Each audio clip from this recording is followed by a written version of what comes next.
The war in Bosnia and Herzegovina came about as a result of the breakup of Yugoslavia. In 1989, Slobodan Milosevic became president of Serbia. Crisis emerged in Yugoslavia with the weakening of the communist system at the end of the Cold War. This was particularly noticeable in Serbia, Croatia, and Bosnia and Herzegovina, and to a lesser extent in Slovenia and Republic of Macedonia. NATO air forces first became involved in the former Yugoslavia in the summer 1992, when the alliance decided to dispatch naval units to the Adriatic Sea. Their task was to enforce the United Nations arms embargo against the now independent republics. At the same time, individual NATO countries made available tactical transport aircraft to fly humanitarian aid into the besieged capital of Bosnia-Herzegovina. The Sarajevo airlift was run by the UN High Commissioner and continued until January 1996, flying some 12,951 sorties into the city with the loss of one Italian aircraft to an anti-aircraft missile. More than 50 aircraft were hit by ground fire while making the dangerous approach to the city's single runway airport. In February 1993, the humanitarian airlift was expanded by the United States, France, and Germany to include airdrops of aid to besieged Bosnian enclaves.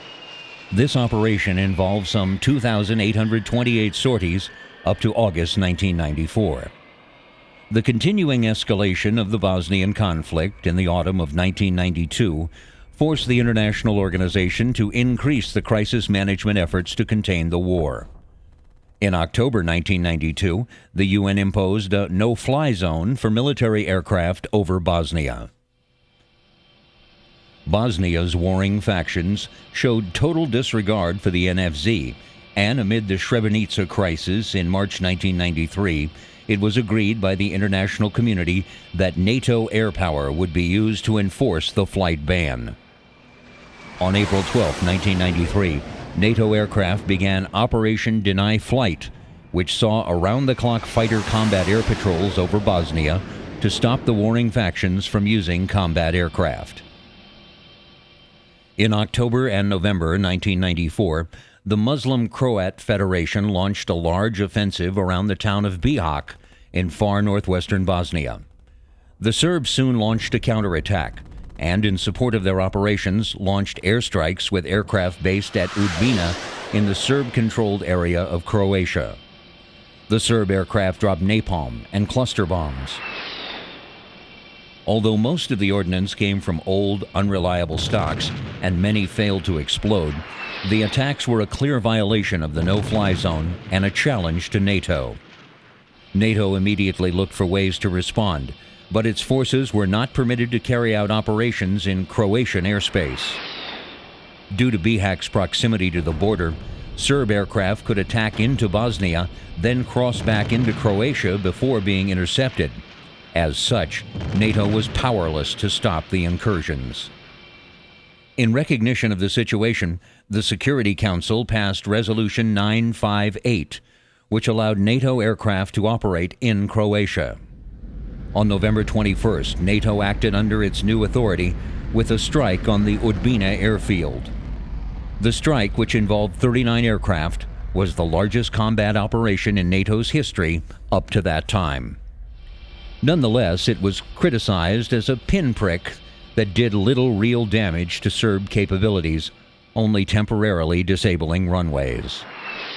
The NATO forces deliberately refrained from attacking Serbian planes at the airfield and only targeted runways and anti-aircraft capabilities.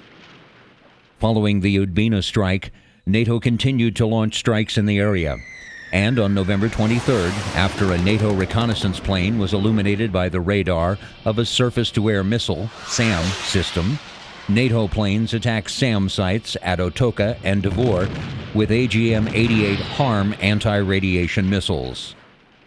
After the strikes at Otoka and Davor, the Bosnian Serbs continued to target NATO aircraft with surface-to-air missiles while advancing against the Bihać enclave.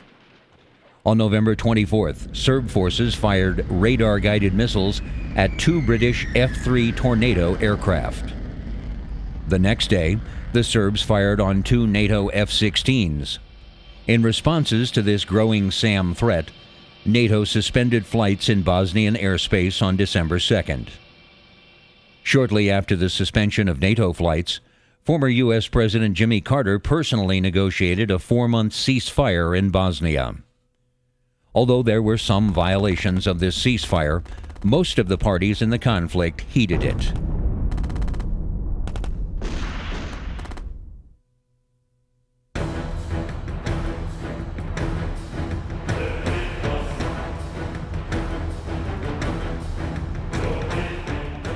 Although 1994 ended peacefully with the Carter ceasefire, NATO continued planning for new operations. Both NATO and UN officials believed that after the ceasefire expired in March, the fighting would resume. They were right. As the fighting gradually widened, Bosnian forces launched a large-scale offensive in the area of Sarajevo.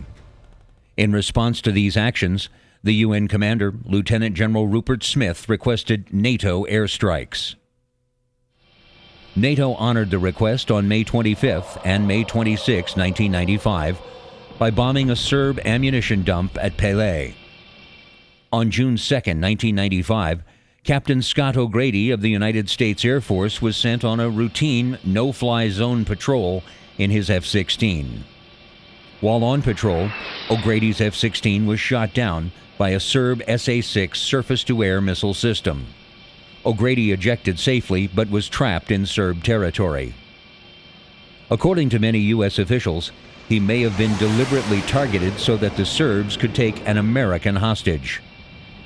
After O'Grady was shot down, tensions increased greatly between NATO and the Bosnian Serbs.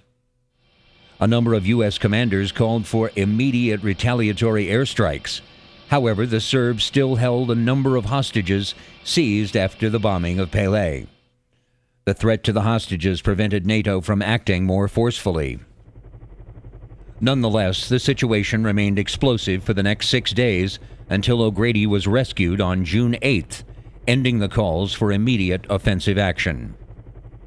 By late December, the planners developed a plan called Deadeye, designed to eliminate Serb SAM capabilities so that NATO could regain uncontested air superiority. Over the next several months, the planning for Deadeye gradually evolved into the plan for Operation Deliberate Force, a massive bombing of Serb targets that was eventually executed in August and September 1995. In the course of the operation, NATO aircraft destroyed key Bosnian Serb air defense sites, command posts, communications towers, ammunition depots, bridges, surface-to-air missile batteries, and artillery batteries. Some 708 precision-guided weapons and 300 iron bombs were used during the air offensive, along with 13 Tomahawk cruise missiles fired by a U.S. Navy cruiser in the Adriatic. Under the weight of this highly accurate bombardment, which was eating away at the prized military assets, the Bosnian Serbs gave in to the UN demands. Barely a month later, Serb, Croat, and Bosnian political leaders signed the Dayton Peace Accords, ending the war.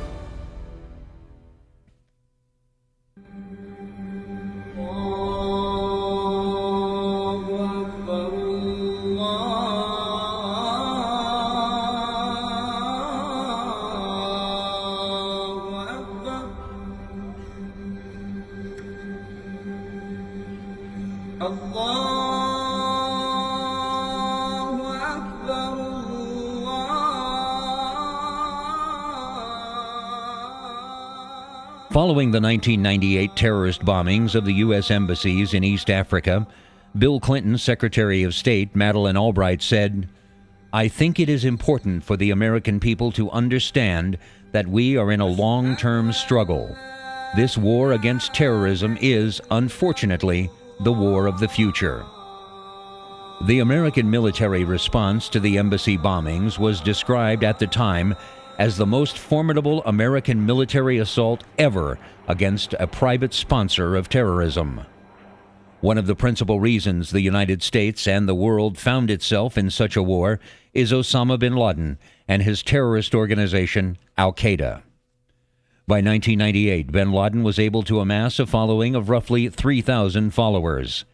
Even more important, these followers were already geographically dispersed when they returned home to Africa, Asia, and the Middle East, following their combat experiences in Afghanistan. Senior figures in the network are also senior leaders in other Islamic terrorist networks. Before the 1998 U.S. Embassy bombings in Africa, Al-Qaeda had already committed significant acts of violence. One of bin Laden's first attempted strikes at the United States occurred in December 1992, when his terrorists attempted to bomb a hotel in Yemen, where 100 American peacekeepers were billeted before entering Somalia. The attack failed to kill American soldiers, but did kill 2 Australian tourists. Next, Al-Qaeda was linked to the February 1993 World Trade Center truck bombing.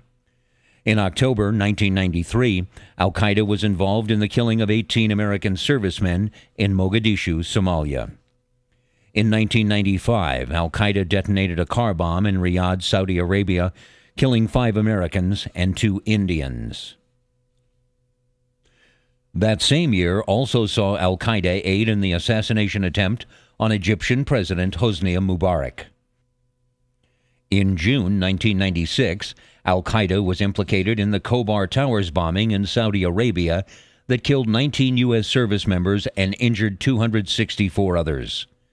In early 1998, bin Laden and the Islamic extremists in East Africa committed themselves to a string of operations designed to show the world their commitment to jihad and their wide span of operations. Bin Laden's alliance warned the world that they would soon deliver a message to Americans, which we hope they read with care, because we will write it, with God's help, in a language they will understand. To these ends, terrorism cells were placed in Nairobi, Kenya, and Dar es Salaam, Tanzania. 1,000 pounds of explosives were delivered to safe houses in each of the African capitals, where these cells assembled the explosives into bombs. With guidance to conduct the bombings of the U.S. embassies, the terrorist groups approached the buildings in their bomb-laden vehicles on the morning of August 7, 1998. In Nairobi, an unarmed embassy guard had a brush with the terrorists as they tried to unsuccessfully enter the embassy compound. As he fled for his life, the terrorists detonated their bomb. The ensuing blast killed 247 people and wounded another 5,000. Among the dead were 12 Americans. At about the same time, the bomb in Tanzania was detonated and exploded outside the embassy gate. While killing no Americans, this blast killed 11 Africans and injured 72. Islamic extremists soon touted their achievements.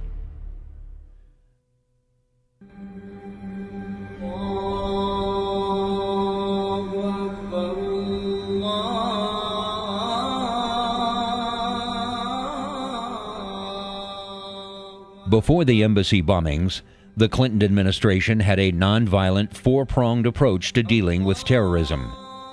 First, the United States would make no concessions with terrorists. Second, the United States would seek to bring justice to those who were involved in terrorism. Third, the government would isolate and change the behavior of terrorists. Fourth, the United States would work with other nations to create a global anti-terrorism environment. Following the embassy bombings, it appeared that this policy, divorced from the use of military force, was inadequate. Madeleine Albright said, "I've just returned from both sites, and they are chilling. The tragic human face of indiscriminate terrorist murder. We cannot allow such cowardly and destructive acts to go unpunished. Inaction would be an invitation to further horror." President Clinton had previously been given wide latitude by Congress to deal with terrorism. Following the Oklahoma City bombings, Congress empowered him to use all necessary means, including covert action and military force, to disrupt, dismantle, and destroy international infrastructure used by international terrorists, including overseas terrorist training facilities and safe havens. Armed with the ability to act, the president needed proof to act militarily against the perpetrator. He told his key advisers on August 12th that he didn't need proof that would hold up in a court of law. However, the proof still had to be conclusive. Evidence that bin Laden was involved in the embassy bombings quickly surfaced. Roughly 5 days later, an intercepted cell phone call linked 2 of bin Laden's associates to the attacks. Intelligence indicated that further attacks were pending. The U.S. intelligence community began to receive a substantial volume of credible and reliable information that there were other attacks planned against U.S. targets around the world. Another concern for the administration was the potential for Al-Qaeda to acquire and use weapons of mass destruction. Reports indicated that they were actively seeking to acquire weapons of mass destruction, including chemical weapons for use against U.S. citizens and U.S. interests around the world. These attacks on the embassies made this a sobering possibility. President Clinton had the evidence he required and the knowledge of possible future attacks.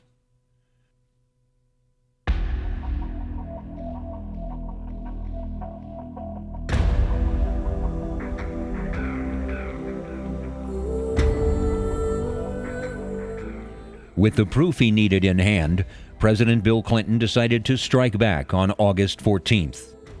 Clinton said, "From the moment we learned of the bombings, our mission was clear: identify those responsible, bring them to justice, protect our citizens from future attacks." Following the August 7th bombings, President Clinton ordered preliminary planning for a military response.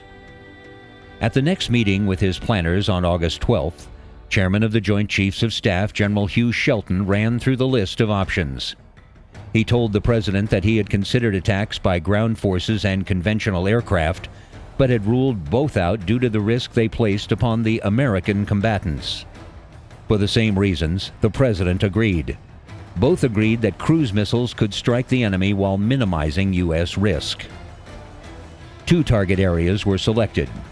First, in Afghanistan, was the Coast terrorist training camp, located roughly 100 miles south of Kabul. The bin Laden network was intimately connected with the Coast training facilities. Sometimes referred to as Terrorist University, this is the largest Sunni terrorist training facility in the world. At these facilities, terrorists from around the world receive paramilitary training that ranges from target practice to improvising explosive devices to training on tanks and other armored vehicles. In recent months, there had been an expansion of these facilities, including construction of new buildings, which indicated that an increase in training activity was planned. These facts helped shape the decision to strike at these facilities. According to General Shelton, about 600 personnel normally inhabited the camp. Secretary Cohen and General Shelton believed that convincing evidence existed to indicate that the embassy bombers trained at this facility. Another reason provided justification to strike the Coast camp. Intelligence indicated that a gathering of key terrorist leaders or a terrorist convention was to have occurred on the day of the attack.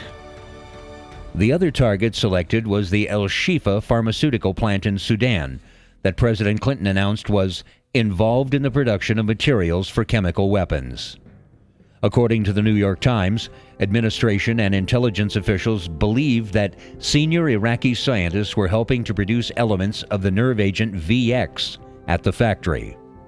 President Clinton gave the approval for the U.S. Navy mission planners to begin preparing for the attacks.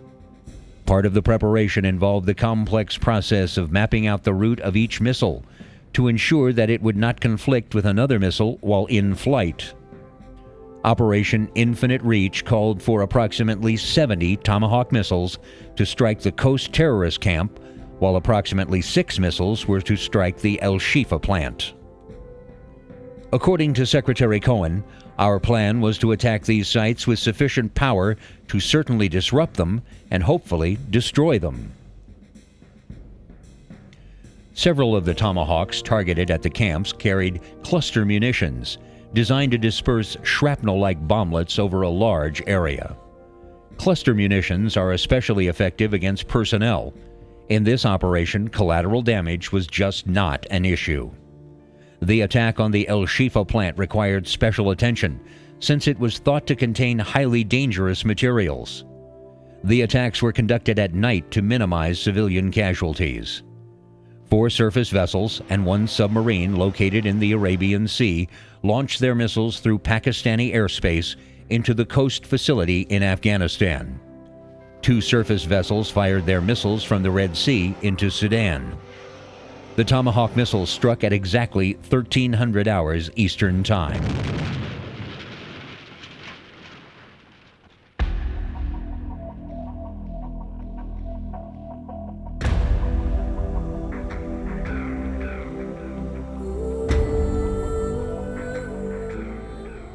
The President and his administration put forth 3 primary objectives for infinite reach. The first was to damage Al-Qaeda's ability to execute terrorist attacks by hitting the infrastructure at the coast facility and presumably kill as many terrorists as possible. The cruise missiles that landed in Afghanistan heavily damaged or destroyed virtually every soft target at the sprawling mountain training camp, including barracks, communications equipment, and arms stockpiles. The ruling Taliban government in Afghanistan claimed that 21 people had been killed at the coast facility, but these numbers were unsubstantiated. Unfortunately, no top terrorist leaders were killed, and there is no corroborating evidence of a terrorist summit at the camp. Infinite Reach's second objective was to deny Al-Qaeda chemical weapons from the El Shifa plant. The plant was hit with remarkable precision. The factory's walls fell inward, while not 10 feet outside them, 55-gallon drums remained standing. The roof came down, the assembly line was blown apart, and yet the candy factory that shared a wall with the plant was left intact. The factory was obliterated by the strike, which one U.S. official said was designed to make the building fall in on itself, limiting the chance of toxins escaping into the air.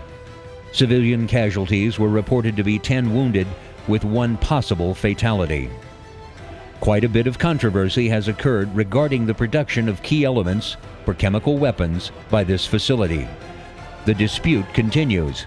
However, once identified as a target, regardless of its purpose, it was summarily destroyed. The final objective was to deter further planned attacks. According to Secretary Albright, it is very likely something would have happened had we not done this. According to American officials, before the raids, attacks were imminent on U.S. embassies in Albania and Pakistan. These embassies were not hit, and from a limited perspective, this final objective appears to have been met.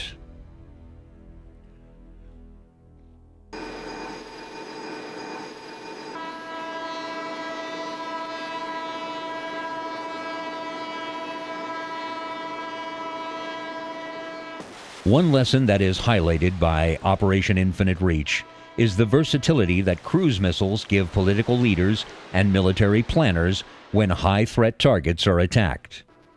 Cruise missiles were first introduced to combat during the initial phase of Operation Desert Storm. From the senior leader's perspective, cruise missiles are enticing because they offer a response without risking American lives. From a planner's perspective, cruise missiles offer several benefits to manned aircraft. Fired from the ocean surface or stateside-based aircraft, cruise missiles do not require staging rights from foreign governments. The raid in Sudan showed that cruise missiles could be used to strike difficult targets while minimizing civilian casualties. 2 prerequisites make this possible. First, cruise missiles are highly accurate. The missiles used in Infinite Reach were Block 3 Tomahawks that have an accuracy of 30 feet due to Global Positioning System guidance. The second requirement limiting civilian casualties is solid intelligence. Knowing the area's civilian patterns is crucial.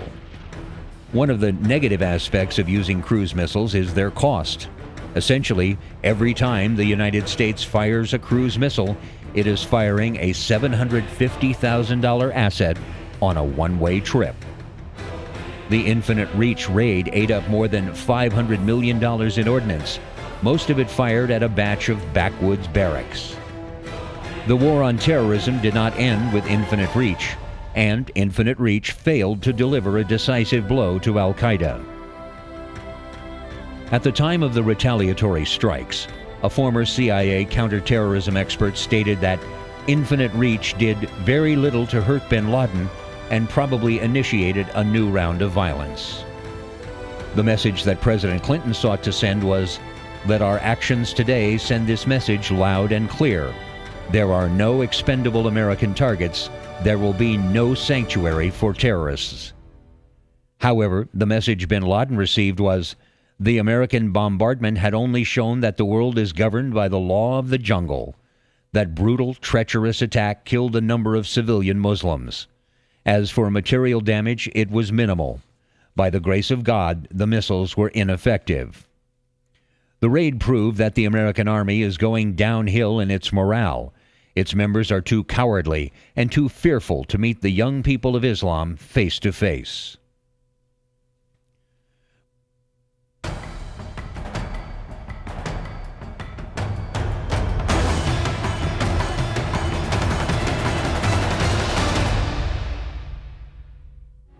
By the late 1990s, conditions in Bosnia-Herzegovina and Croatia had improved.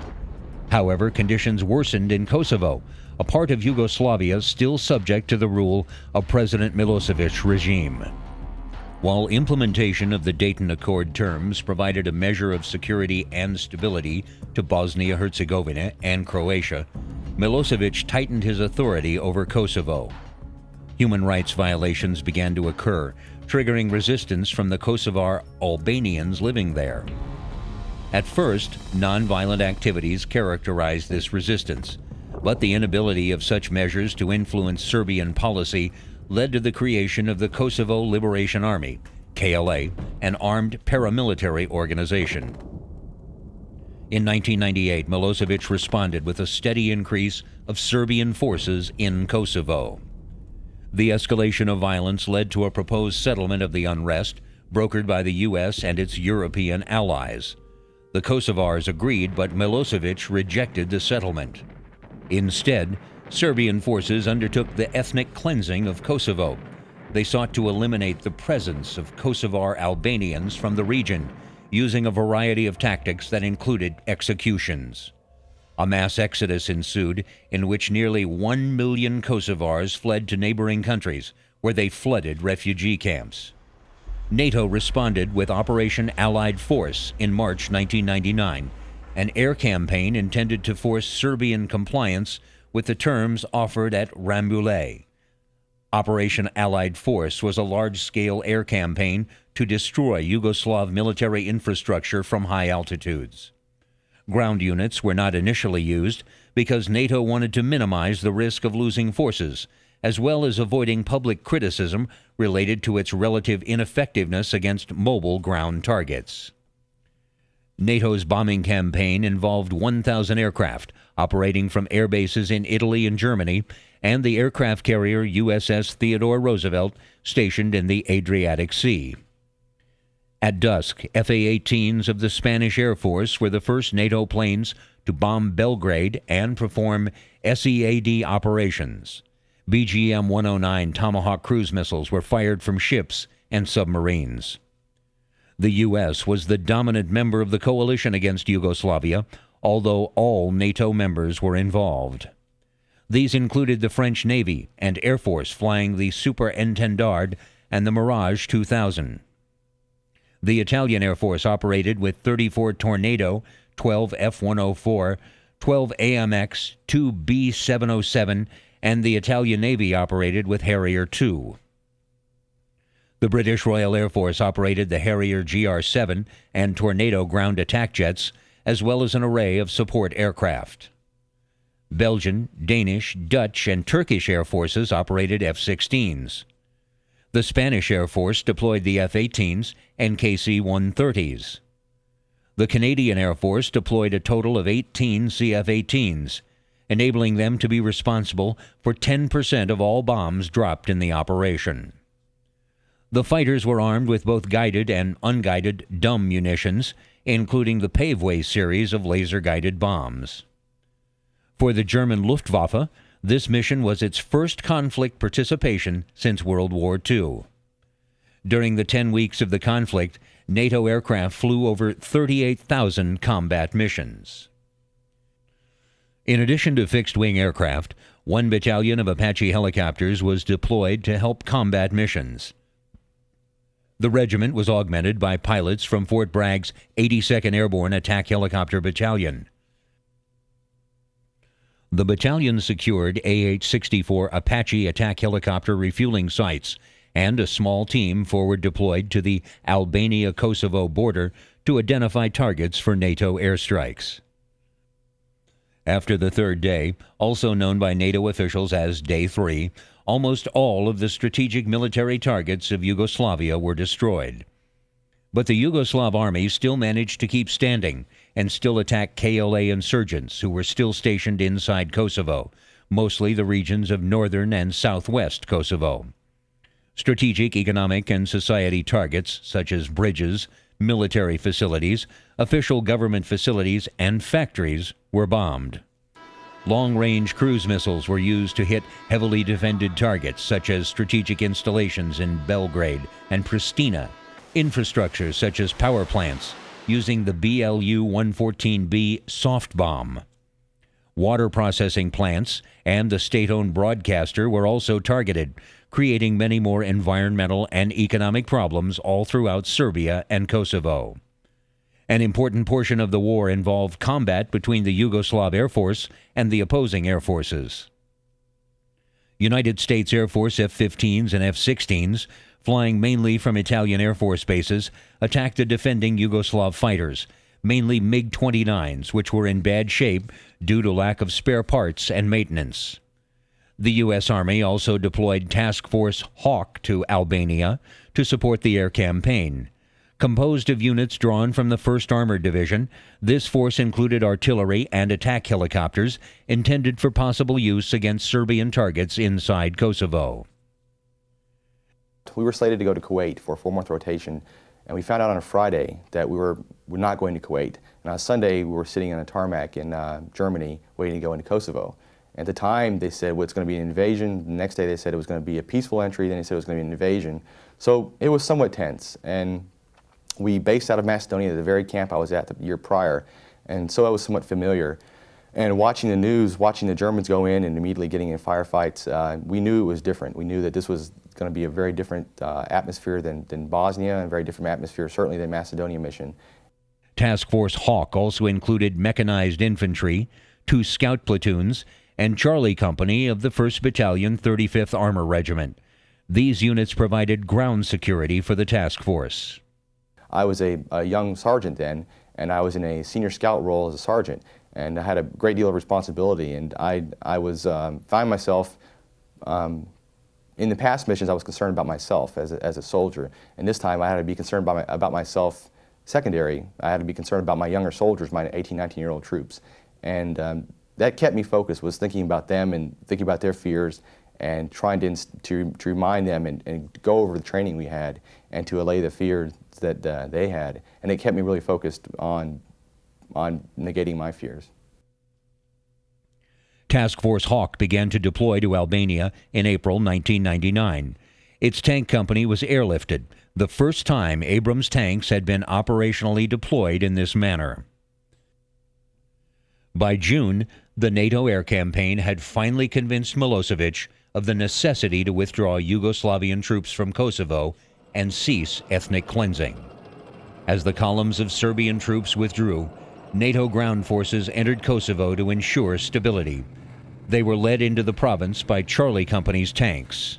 We were escorting a British intelligence officer into Pristina to facilitate a link-up with his counterparts, and we encountered a column of Serb tanks, and the first part of the column they waved and took pictures and smiled. They were happy to leave alive, and we were just happy that they were leaving.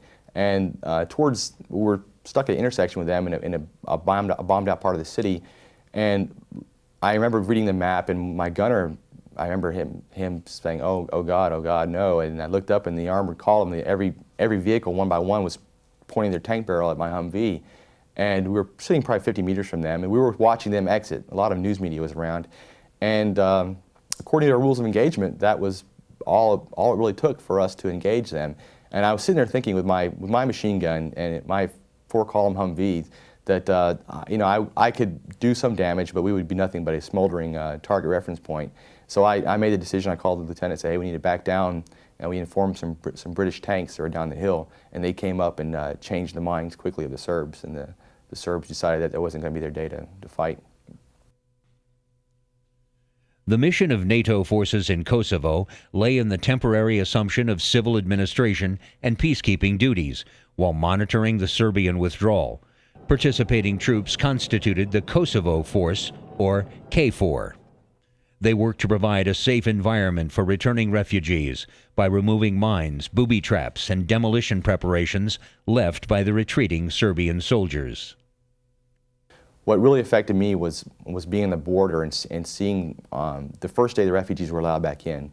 Thousands, I don't know, 100,000 refugees walking. We lost count, and we managed the border area and let them through. And every one of them had no identification, no vehicle, on foot. And the Serbs systematically had removed their identification, every level of identification from them. And I remember seeing wagons full of women, old women and kids.